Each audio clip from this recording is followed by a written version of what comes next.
Benvenuto alla mia cucina italiana. Sono Peanuts, and today I'm going to be making some kale chips. So welcome to my kitchen, and it's Friday, so I'm here to party, obviously. It's actually my first time making kale chips. They're so good for you. They're a superfood. So many people talk about them. I'm going to be hanging out with my fiance tomorrow, maybe watching a little football. So it's actually funny because my nickname for my family is Chips. I could go to town on chips. So that's why I'm going to be making some healthier chips today, kale chips. So I had some kale in the fridge. We're going to start by cutting the big stems off of the kale here. And you want to make some nice leaves like this. And even from here, we can cut them to a little bit smaller. And you know what? Actually, it's Friday. Dude, what the hell am I doing? It's Friday, and we got a party. So, why not crack open a beer? Come on, who cares? This is a good beer. I like it. Cheers. So, alright, anyway, back to the good stuff. Kale chips. So, cutting up these little pieces here. And, I don't know. It's just me. But I make a lot of things out of just what I find in the fridge. So, like I said, it's my first time making these kale chips. And I'm just kind of rolling with it. It's pretty easy. I've looked up a few ways to go about it online here. But this is how you make them with Chef Peanut right here, coming at ya. So I'm cutting off these stems.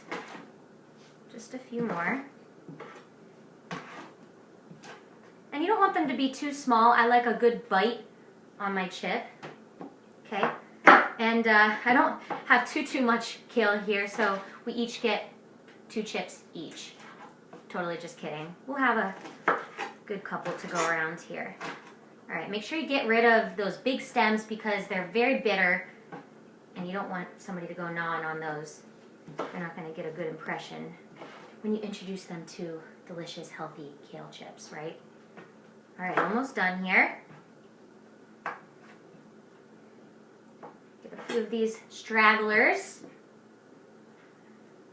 And make sure that your kale is pretty dry because basically we're not steaming the kale. We want it to dry out in the oven. So I did wash the kale, but I made sure to let it dry for a good amount of time.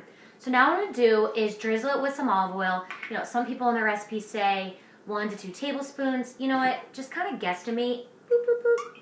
There you go. And I'm using some really good quality olive oil here, all right? This is the real deal from Italy. I don't use anything but that, okay? This is actually good stuff for you. A lot of research shows that incorporating some olive oil into your diet is super healthy, betters your heart health, all these great benefits.